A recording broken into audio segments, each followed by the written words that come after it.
Hello guys, welcome back to my YouTube channel study with Proton. इसमें मैं आपको रिगबर्ग फार्मूले के बारे में बताऊंगी। ये मोस्ट इम्पॉर्टेंट फार्मूला है और ये एग्ज़ाम्स में भी पूछा जाता है। और सो लेट्स स्टार्ट। रिगबर्ग फार्मूला क्या है? ये एक फार्मूला है जो हमें क्या हेल्प करता है, कैलकुलेटिंग वे होता है कि हम इस चीज़ से हम कैलकुलेट कर सकते हैं क्या क्या, वेव नंबर, वेवलेंथ, फ्रीक्वेंसी और एनर्जी जो ट्रांजैक्शन ऑफ इलेक्ट्रॉन की उसमें हुई है। ठीक है। अब इसका फॉर्मूला हमारा होता है वेव नंबर इक्वल्स टू में आर ब्रैकेट में 1/n1² माइनस 1/n2²। आर जो है हमारा रेडबर्ग कांस्टेंट है, n1² क्या हमारा ग्राउंड स्टेट है, n2 क्या है एट एक्साइटेड स्टेट है। रेडबर्ग कांस्टेंट का की वैल्यू हमें याद रखनी पड़ेगी 108,677। ठीक है। फॉर हाइड्रोजन लाइक स्पीसीज तो उसका वेव नंबर क्या हो गया हमारा R N 1/n1² minus 1/n2² Z square क्या है हमारा, जेड जो है एटॉमिक नंबर है। तो वेवलेंथ क्या हो गया 1/वेव नंबर और फ्रीक्वेंसी क्या हो गई हमारी c/लैम्डा और ई क्या हो गया हमारा एच म्यू। अब जो सीरीज आती है हमारी इलेक्ट्रॉन ट्रांजैक्शन में तो क्या होती है हमारी 5 टाइप की सीरीज होती है, लाइमन, बालमन, पाचन, ब्रैकेट, पीफन। इसे भी हमें याद रखना पड़ेगा। इसी बेसिस पे हमें पता चलेगी कि n1 और n2 की वैल्यू क्या होगी। लाइमन सीरीज में n1 की वैल्यू 1 होगी, n2 की वैल्यू 2, 3, 4 एंड सो ऑन। बालमन की वैल्यू क्या होगी, n1 की वैल्यू 2 होगी, n2 की वैल्यू 3, 4, 5 एंड सो ऑन। पैचन की वैल्यू क्या होगी हमारी, n1 की वैल्यू 3 होगी, n2 की value 4, 5, 6 and so on. Same way ऐसी ब्रैकेट की होगी, ऐसी पी फंड की होगी। हमें n1 की वैल्यू को ध्यान रखना पड़ेगा।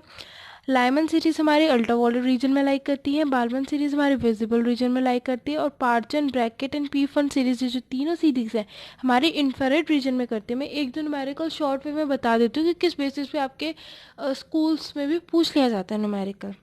और ये उसमें भी पूछा जाता है जेई एडवांस में भी, क्योंकि वन टाइप फार्मूला है, सिंपल फार्मूला, उसके बेसिस पे पूछ लिया जाता है ये। ओके, तो मैं आपको डायरेक्टली बताती हूँ, ज़्यादा टाइम ना लेते। हमें वेवलेंथ नहीं पता, हमें फ्रिक्वेंसी नहीं पता, ठीक है। और हमारे पास n2 की वैल्यू 5 है, n1 की वैल्यू 2 है, हमें रीजन बताना है। वेव नंबर का फॉर्मूला हम पुट कर देंगे। आर की वैल्यू हमने रख दी, हमें पता ही है। n2 की वैल्यू हमें पता ही है, n1 की वैल्यू हमें पता है। हमने पुट कर दिया, हमारा क्या आ गया, वेव नंबर आ गया। वेव नंबर की वैल्यू क्या फॉर्म आ गया हमारा, ये आंसर आ जाएगा उसको कैलकुलेट करके।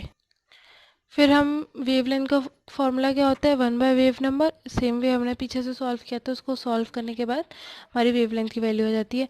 फिर हम फ्रिक्वेंसी निकाल लेंगे, c/लैम्डा, सॉल्व करके हमारा आंसर आ गया। कौन से रीजन में लाई करा है, विजिबल रीजन में। अब वेवलेंथ हमें पता नहीं, लिथियम 2+ आयन लिया है हमने, इसका जिसका सम 4 और डिफरेंस 4 है। तो n1 और n2 का सम क्या हो गया 4, n2 माइनस n1 का सम क्या डिफरेंस क्या हो गया 2 हो गया।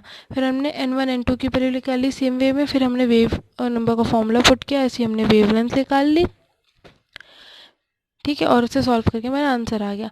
अब हमें कैलकुलेट करना है वेवलेंथ, बालमन फार्मूला हमें, और जहाँ पे हमारी n की वैल्यू 3 है, n की वैल्यू 3 है बालमन फार्मूला, तो हमारी n1 की वैल्यू क्या हो जाएगी, n1 की वैल्यू हमारी हो जाएगी 2 हो जाएगी।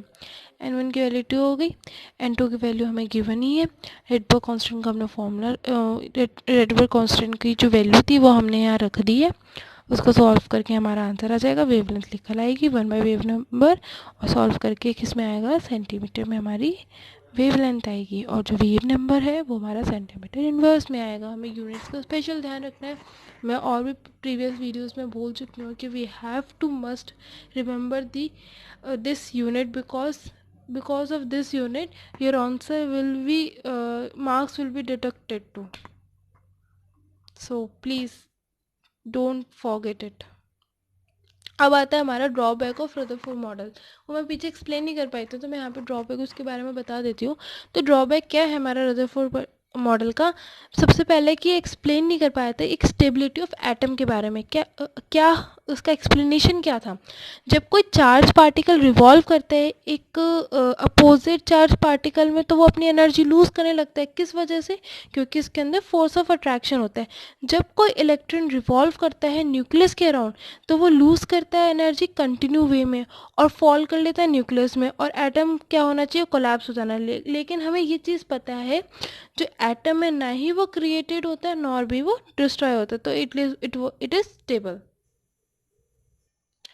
सेकेंड इसका ड्रॉबैक क्या था कि वो एक्सप्लेन नहीं कर पाया था डिस्ट्रीब्यूशन ऑफ इलेक्ट्रॉन का डिफरेंट सेल्स में। अब आता है हमारा बोर मॉडल। बोर मॉडल क्या होता है? एक एटम जिसके एक पास एक स्मॉल पॉजिटिवली चार्ज सेंटर होता है, जिसको हम कहते हैं न्यूक्लियस। उसके अंदर क्या क्या होता है?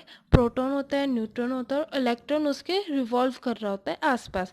जब कोई इलेक्ट्रॉन रिवॉल्व करता है उस न्यूक्लियस के अंदर, वो फिक्स सर्कुलर पाथ में होता है, उसको हम कहते हैं ऑर्बिट, शेल्स, या फिर एनर्जी लेवल, या फिर स्टेशनरी स्टेट्स।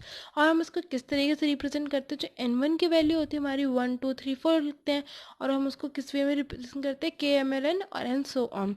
जब एनर्जी होती है हर एक ऑर्बिट की, वो क्वांटिनाइज हो जाती है। मतलब क्वांटिनाइज का मतलब होता है फिक्स्ड हो जाती है।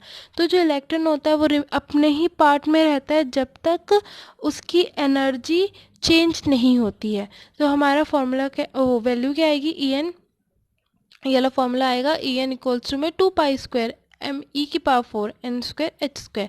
पाई की वैल्यू हमारे पास गिवन ही है। मास ऑफ इलेक्ट्रॉन हमें पता है 9.1 इंटू 10⁻³ kg।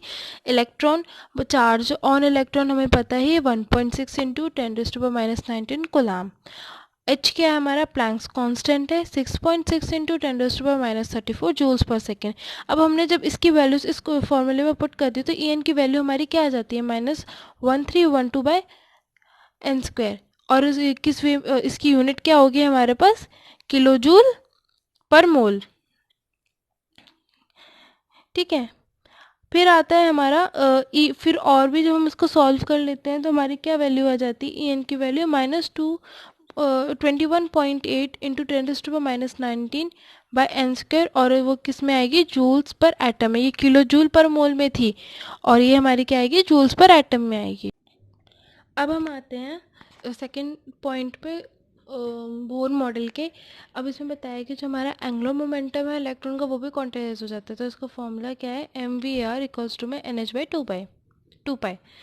जब कोई इलेक्ट्रॉन एक्साइट किया जाता है हायर एनर्जी लेवल से, बाय ऑब्जॉर्बिंग उसकी एनर्जी, जब वो रिटर्न करती है ग्राउंड स्टेट पे और एमिट कर देती है, जब वो एब्जॉर्ब करती है एनर्जी, तो वो किस वे में आती है? डेल्टा ई इक्वल्स टू में E2 - E1। E2 क्या है? एनर्जी जो हमारे एक्साइटेड स्टेट में, E1 क्या है? जो हमारा ग्राउंड स्टेट में है। अब दो तीन क्वेश्चन है जो बहुत इंपॉर्टेंट क्वेश्चन है, और इसका बेसिक पॉइंट है इसका, तो मैं बताने जा रही हूँ कि क्यों इलेक्ट्रॉनिक एनर्जी हमेशा नेगेटिव होती है। इलेक्ट्रॉनिक एनर्जी ज़ीरो होती है जब कोई इलेक्ट्रॉन प्रेजेंट होता है इनफाइनाइट डिस्टेंस से न्यूक्लियस से।